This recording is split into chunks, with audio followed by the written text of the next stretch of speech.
Hi, welcome back to the Free Swatches channel.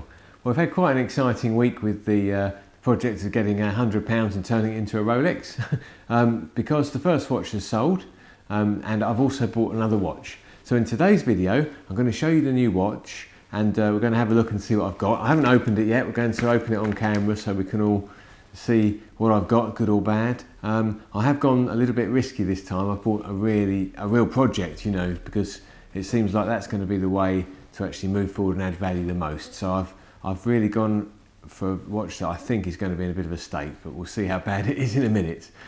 What I wanted to do first though is to go through the numbers so far because obviously we're starting to move on in terms of getting towards the Rolex watch, but we sold the Tissot. We had a really great response to the auction, so thanks everyone who was involved with that. And we can just go through the prices now. So the first watch I bought was the Tissot C-Star. So that watch I serviced and I cleaned the case, polished the crystal, fitted a new strap. Purchase price for the Tissot, £80, £6 in parts. That was just for a strap. I didn't need any parts internally for the movement. It was all in really good condition. So that came to a total of £86. The watch sold on eBay for £230, which gave me a net after the eBay fees, which are pretty steep, of £203.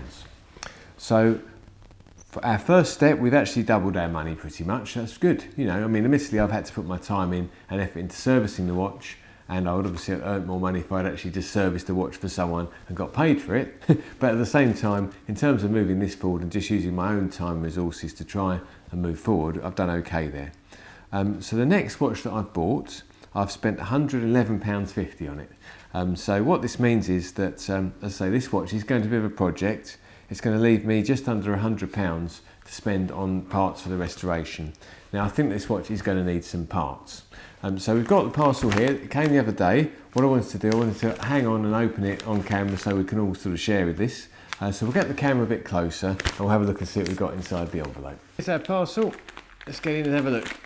So the story with this watch, I saw it on eBay on an auction and it looked like it was just a normal bidding auction. It's quite a lot of interest and I thought, well, let's have a go because it did look like it'd be a really good project, and obviously it's an Omega watch as well, which is great. So here we go. Right, there it is. So what we have here is a gentleman's Omega dress watch. You can't see much at the moment other than there's a hole in the side of the case where the crown was once, and also the stem appears to be missing as well.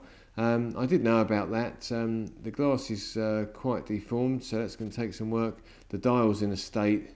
The case, I mean, admittedly, it's never been polished, which, a bit like the last watch I bought, that's a really good thing. I think it'll make a good, a nice dress watch if it's restored. But obviously, what we're going to have to do is have a look on the bench and see what we think of it. So, in terms of my first impression of it, well, you know, it's a good place to start. It's all really going to hinge on what it's like inside. Whether the movement's, you know, as bad as I think it's going to be. I'm hoping it's not. I've got a bit of optimism that it might not be quite as bad as I'm expecting. But admittedly, as I say, I bought this watch for £110, so it is a real kind of sort of low-priced Omega watch, and I think it is going to make a nice dress watch if I can actually get it restored into reasonable condition. So what we'll do, we'll go through to the workshop now, and we'll open it up and we'll have a look inside to see how we're getting on. Okay, here we are at the bench.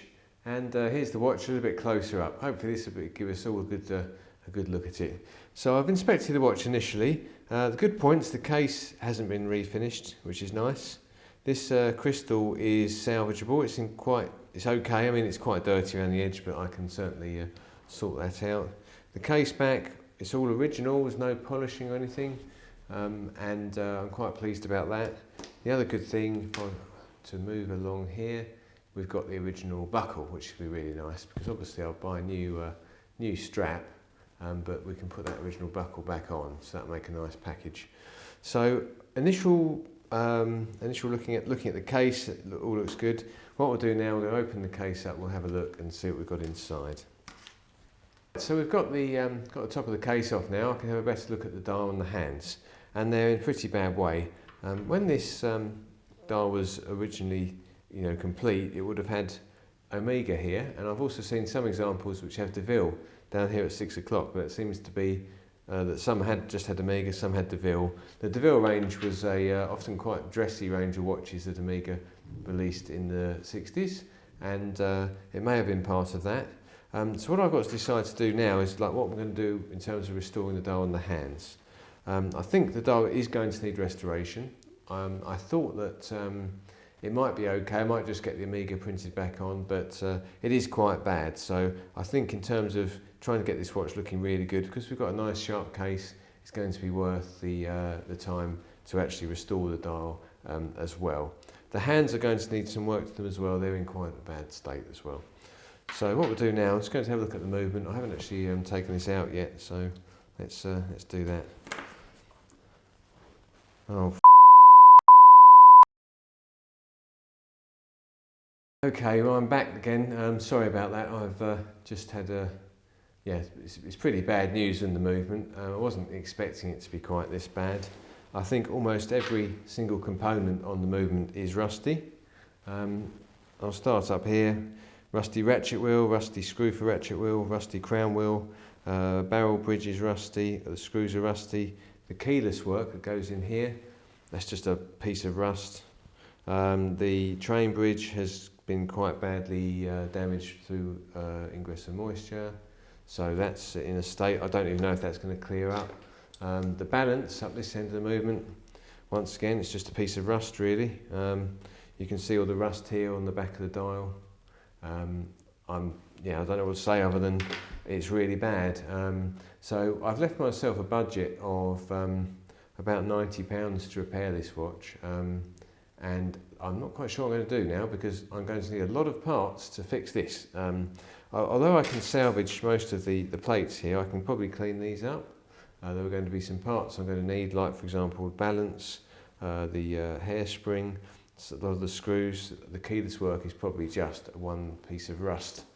So let's just say our £100 to Rolex challenge has just had its first setback. I think this is going to be quite difficult for me to actually sort of really try and get this looking great, and it's going to take a bit of time as well. So time and money about to be spent on this watch to hopefully get it back up to speed. On a positive note, I guess you could say, if you imagine this watch all complete with a restored dial in its original case, all cleaned up, new strap, it is going to make for a very attractive dress watch. I know that there isn't a massive market for these things, but if you're after a dressy Omega, once this is all restored, it's going to be quite nice. But I wasn't quite prepared for the challenge I've set myself, and I'm really going to have my work cut out with this one. This is certainly going to be an interesting project. I've sort of calmed down now a bit and starting to accept what was ahead of me. It's going to be quite a lot of work, but hopefully I guess the upside of that is that I can show you some of this work in the path to the next video. So the next video I'll aim to start getting the movement apart and showing you the process of trying to turn that movement back into something that's fully functional again. I mean, it's probably about as bad as it gets. It's probably had seawater in, or chlorinated water or something like that. It really is quite bad. But one thing I would say on a positive note is it's not beyond redemption, and the only risk factor I can see is I've got to put a lot of money into this watch now to get it up to standard, and this could sort of threaten the overall balance of the numbers in this project, because it'll be interesting to see, if I get all this work done, what we're going to get for the watch at the other end of it. But it's here now, so I'm going to do the restoration, and we'll see how we get on. So thanks very much for joining me. Please comment below if you've got anything to say or any ideas about this project. Do you think I'm sort of going in the wrong direction now by taking on a bigger restoration? I'm starting to think that myself, but maybe I should have stuck to more pedestrian projects, ones where I don't need to put so much work in. But obviously by doing this we're going to find the answer out in our situation here. But I'd certainly be interested to hear what you think about that as well. If you haven't subscribed yet, hit the subscribe bell and the notifications, and then hopefully you'll be able to keep up with any further updates as we move forward in this project. In an ideal situation, this watch is going to get restored. We're going to sell it for more. I mean, really, this was 110, so based on, I need to be into the sort of 250, 300 sort of money as a sale to move things along. So I'm not sure how that's going to go, but please, join us on this journey and we'll see how we get on. And in the next video, I'll share some more details of me getting this movement restored, because I'm expecting this watch to it's probably going to take us a few weeks to actually get the work done and get this ready for sale. So thanks again for joining us, and we'll see you on the next one. Bye for now.